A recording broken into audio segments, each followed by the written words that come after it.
Assalamualaikum warahmatullahi wabarakatuh. Selamat siang, salam sejahtera untuk kita semua.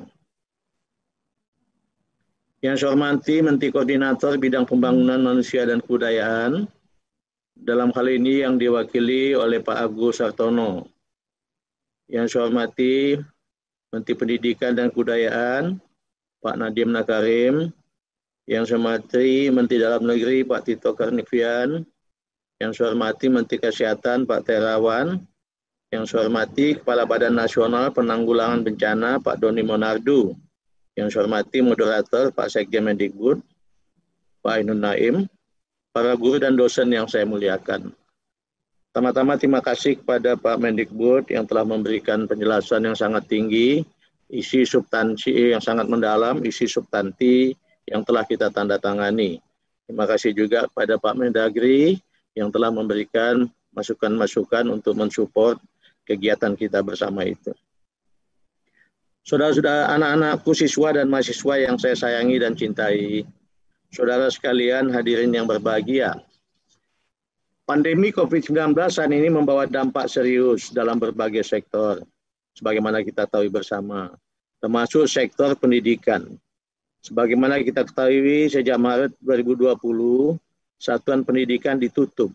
Lebih dari 10 juta siswa di bawah binaan Kementerian Agama terpaksa harus melaksanakan belajar dari rumah dengan segala keterbatasan yang ada.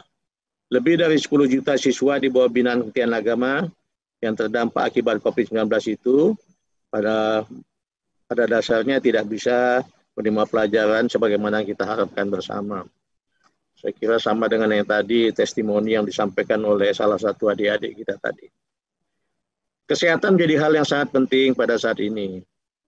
Karena kita mengalami penutupan sekolah, madrasah, dan dampak lainnya dari pandemi COVID-19 dalam sektor pendidikan, Kementerian Agama telah melakukan beberapa langkah untuk mendukung pembelajaran dari rumah melalui platform e-learning madrasah. Platform ini memungkinkan guru untuk mengadakan kelas jarak jauh melalui konferensi video secara terintegrasi, menggugah materi belajar dan tugas-tugas, menerapkan kuis dan tes online, dan siswa dapat mengirimkan tugas mereka serta mengakses bahan ajar secara online. Kami juga telah bermitra dengan operator telekomunikasi untuk memberikan subsidi bagi para guru dan siswa agar mereka dapat mengakses internet menggunakan ponsel mereka untuk pembelajaran jarak jauh dan memberikan pelatihan serta dukungan lain untuk guru yang menggunakan platform pembelajaran online.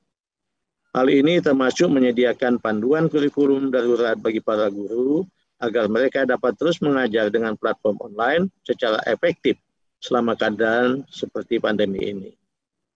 Kementerian Agama juga mengambil kebijakan fleksibilitas, penggunaan dana BOS untuk mendukung efektivitas dan keberhasilan belajar dari rumah.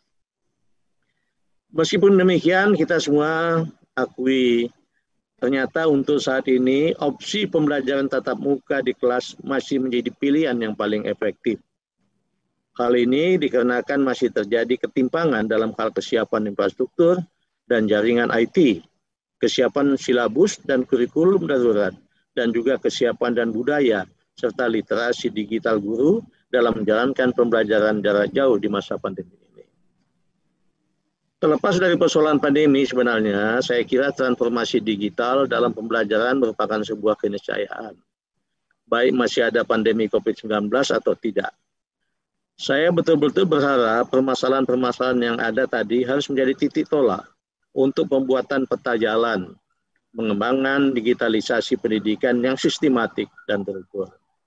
Saya juga berharap pandemi ini akan mengajarkan banyak hal, termasuk bagaimana kita mengelola tantangan disrupsi belanja anggaran pendidikan tahun ini dan tahun-tahun mendatang. Saya akan memberikan perhatian soal ini agar belanja anggaran pendidikan di Kementerian Agama khususnya mulai harus diprioritaskan untuk mengatasi hambatan-hambatan pembelajaran. Kita jadikan pandemi COVID-19 ini sebagai titik tolak disrupsi dan inovasi kebijakan pendidikan yang ramah anak. Kita harus bisa memastikan anggaran pendidikan yang kita kelola betul-betul dapat mempunyai dampak langsung terhadap efektivitas pembelajaran anak-anak kita.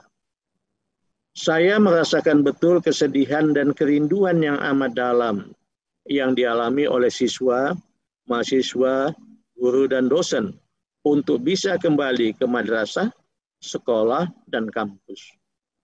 Saya tidak dapat memungkiri adanya kebutuhan pembelajaran tatap muka, terutama dari peserta didik yang mengalami kendala dalam melaksanakan belajar dari rumah. Oleh karena itu, pada kesempatan ini saya menyambut sangat baik pengumuman SKB 4 Menteri ini. Yang tadi substansinya telah disampaikan lebih secara teknis secara mendalam oleh Bapak Mendikbud. Kementerian Agama menyetujui dan mendukung pengumuman ini sepenuhnya. Kita berdoa dan berharap semoga pandemi ini bisa segera berlalu dan anak-anak dapat kembali ke kelas. Anak-anak bisa belajar lagi di kelas. Anak-anak bisa bermain bersama di lapangan bersama teman-temannya dalam suasana riang gembira dan sehat. Akhirnya mari kita laksanakan kebijakan penyesuaian pembelajaran di masa pandemi COVID-19 ini dengan menempatkan aspek kesehatan, keselamatan, dan keamanan siswa sebagai aspek prioritas yang perlu diperhatikan dan dijunjung tinggi. Sebagaimana disampaikan oleh Bapak Mendikbud tadi, pembelajaran kelas dimulai, tapi bukan berarti keadaan sudah normal dan bisa melakukan kegiatan-kegiatan bermain atau berkerumun seperti pada waktu sebelum pandemi. Pandemi masih berlangsung, oleh sebab itu protokol kesehatan harus tetap kita terapkan dengan sebaik-baiknya. Demikian beberapa hal yang dapat saya sampaikan pada kesempatan yang sangat penting ini. Dengan senantiasa memohon ridho dari Allah Subhanahu wa Ta'ala, Tuhan Yang Maha Esa, semoga rumusan kebijakan yang kita hasilkan pada kesempatan ini dapat bermanfaat dan menjadi solusi atas kebutuhan akan keberlangsungan hak belajar bagi anak-anak kita demi masa depan mereka semua. Pada prinsipnya sama saja, yang utamanya tentu saja protokol kesehatan tetap ditegakkan. Nah, karena menyesuaikan dengan protokol kesehatan berarti ada sedikit-sedikit penyesuaian, misalnya jumlah orang dalam kelas, kemudian mesti tetap memakai masker dan lain sebagainya. Jadi menurut saya itu pada dasarnya sama saja sebagaimana yang telah dijelaskan tadi. Saya hanya menggarisbawahi bahwa peran orang tua sangat signifikan. Orang tua betul-betul memesankan kepada anaknya, berangkat dari rumah sampai ke sekolah, sampai di sekolah, pulang dari sekolah juga langsung pulang ke rumah. Jangan singgah-singgah di jalan di mana-mana. Dan mungkin kita bisa aktifkan juga kalau di antara sekolah di antara rumah dan sekolah itu ada pasar misalnya atau ada mal-mal, kita bisa juga bantu pesankan kepada satpam-satpam di sana. Kalau ada anak sekolah, jam sekolah, sehingga di situ segera disuruh pulang saja supaya dia tidak ketularan.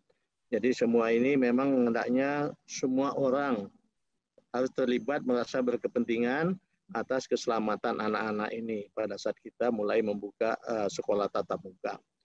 Saya kira itu bisa kita lakukan asal kita punya tanggung jawab yang sama. Gitu. Kan kita semua punya, ya mohon maaf ya, semua bagian besar punya anak dan pasti tidak ingin anaknya itu terkena COVID ya. Jadi dia juga harus peduli meskipun bukan anaknya kita demi masa depan mereka semua. Terima kasih. Wassalamualaikum warahmatullahi wabarakatuh.